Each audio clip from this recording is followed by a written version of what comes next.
இன்னைக்கு நம்ம என்ன பண்ண போறோம்னு பாக்குறீங்களா? நம்ம வீட்டு தாத்தா பாட்டி சமையலுக்கு உங்களை அன்புடன் வரவேற்கிறேன். இன்னைக்கு என்னடா ஏதோ பாவக்கெல்லாம் தூக்கி வச்சிருக்கா, என்னமோ டிஃப்ரெண்டா இருக்குன்னு பார்த்துட்டு இருக்கீங்களா? வேற ஒன்றும் இல்லைங்க, உங்களுக்காக ஸ்பெஷலா பாவக்காய் தொக்கு. இது செய்வது எப்படின்னு இன்னைக்கு பார்ப்போமா? வாங்க பார்க்கலாம். இதுக்கு தேவையான பொருள்: ஒரு கப்பு தேவையான பொருள் கடுகு 1 ஸ்பூன், எள்ளு 1 ஸ்பூன், வெல்லம் 1 இன்ச்சு, 1 இன்ச்லேருந்து ஒரு 2 இன்ச் எடுத்துக்கோங்க வெல்லம். புளி வந்து பார்த்தீங்கன்னா 1 எலுமிச்சை சைஸ் புளி எடுத்துக்கோங்க. வேர்க்கடலை கொஞ்சம் ஒரு 2 ஸ்பூன் எடுத்துக்கோங்க, 2லேருந்து 3 ஸ்பூன் வேர்க்கடலை. வெந்தயம் வந்து 1 ஸ்பூனு. மிளகாய் 10 மிளகாய் எடுத்துக்கோங்க. 1/4 ஸ்பூன் மஞ்சத்தூள், 1/4 ஸ்பூன் ஜீரகம், ஒரு 2 ஸ்பூன் கொத்தமல்லி பொடி. கொத்தமல்லி உங்ககிட்ட விரையா இருந்துச்சுன்னா விரையா போட்டுக்கோங்க. நான் வந்து இன்னைக்கு பொடியா போடுறேன். 2 ஸ்பூன் கொத்தமல்லி பொடி, உப்பு தேவையான அளவு, பெருங்காயம். நான் இன்னைக்கு கட்டி பெருங்காயம் எடுக்கிறேன், இதுதான் இதுக்கு டேஸ்டா வாசனையா இருக்கும். ஒரு 4 ஸ்பூனு எண்ணெய்.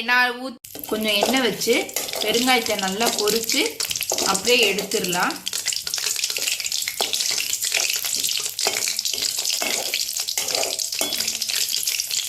நம்மளோட பெருங்காயம் நல்லா பொரிஞ்சிருச்சு, இப்போ எடுத்துடலாம்.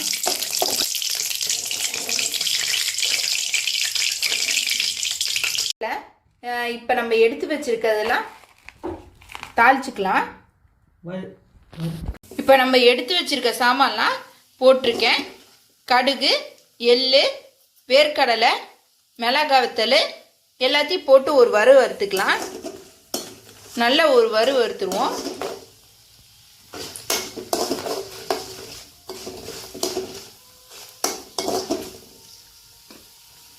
இது வறுத்தக்கு அப்புறம்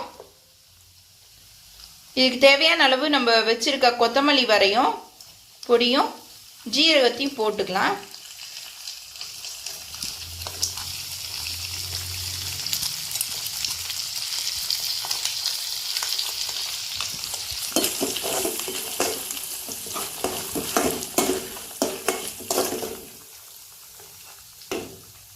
நம்ம வச்சிருக்க பாவக்காய் இதில் போட்டுடலாம்.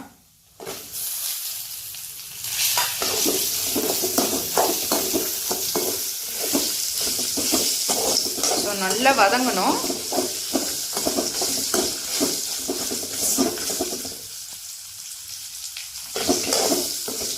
வதங்கட்டும் நல்லா.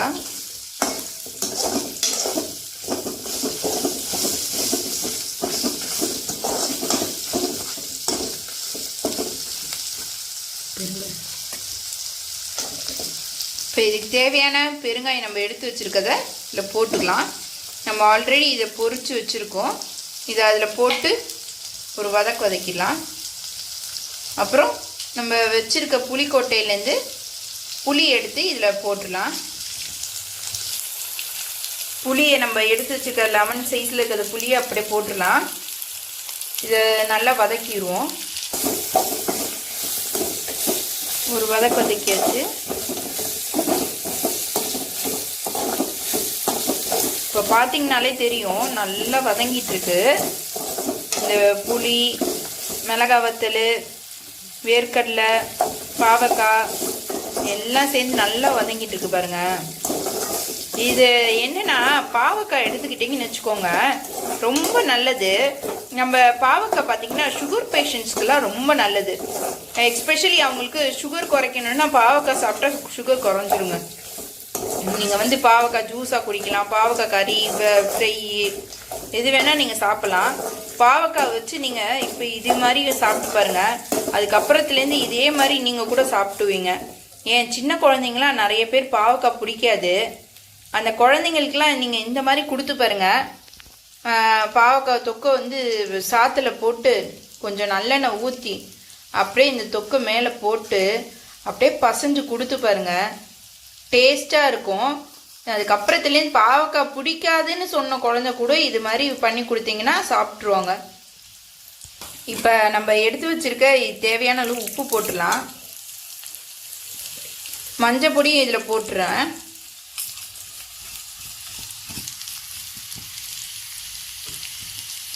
தேவையான உப்பு மஞ்சத்தூள் எல்லாம் போட்டு ஒரு வதக்கிடலாம். நல்லா ஏன் வதக்குறோன்னா ஒரு வதக்கும் போது கொஞ்சம் பாவக்காயோட கசப்புத்தன்மை லைட்டாக போயிடும். ஆனால் இயற்கையாகவே பாவக்காயில் கசப்பு இருக்கிறது தான் செய்யும். இதுதான் வந்து சொல்லுவாங்க அறுசுவைன்னு சொல்லுவாங்க.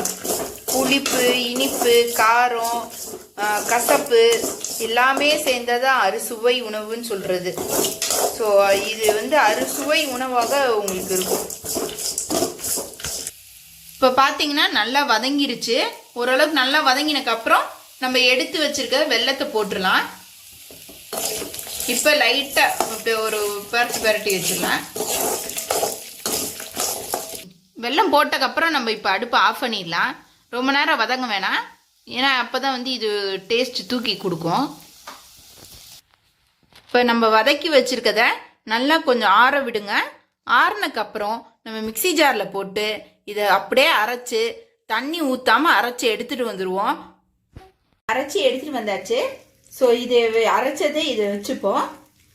இப்போ எண்ணெயை வந்து காய வச்சுருக்கேன். ஒரு 4 முட்டை எண்ணெய் ஊற்றிக்கோங்க. எண்ணெயை ஊற்றிட்டு இதில் எண்ணெய் காஞ்சோன்னா கடுகு அப்படியே போட்டு விட்ருங்க. நல்லா கடுகு பொரியட்டும்.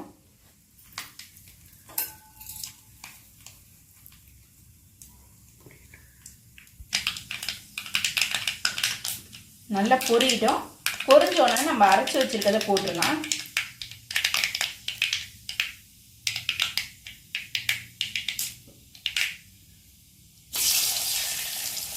ஸோ அரைச்சி வச்சுருக்கதை நல்லா போட்டு விட்டுருவோம். வதக்கி சுருண்டு வரணும். இது எண்ணெய் பிரிஞ்சு அப்படியே வரணும். சரிங்களா? நல்ல தொக்கு பார்த்தீங்கன்னா பாருங்க சுருண்டு வருது பாருங்க. அல்வா பதத்தில் கொஞ்சம் கூட ஒட்டாமல் அப்படியே சுருண்டு வருது.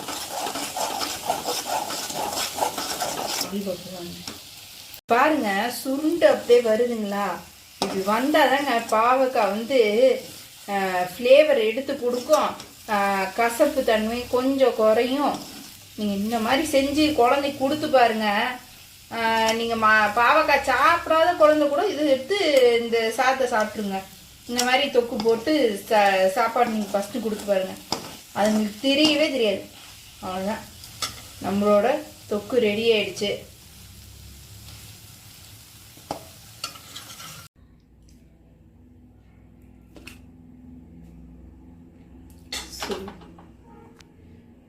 நம்மளோட சுவையான டேஸ்டியான தொக்கு ரெடி ஆயிடுச்சுங்க. வாங்க சாப்பிடலாம். இந்த மாதிரி நீங்க அழகான டேஸ்டா சுவையான தொக்கு வேணும்னா நம்ம வீட்டு தாத்தா பாட்டி. ஸோ இதே மாதிரி நீங்களும் அழகா டேஸ்டா ஒரு தொக்கு வேணும்னு நினைச்சீங்கன்னா நம்மளோட டிஸ்கிரிப்ஷன்ல வேற என்ன வேணும்னு சொல்லிட்டு கமெண்ட் பண்ணுங்க.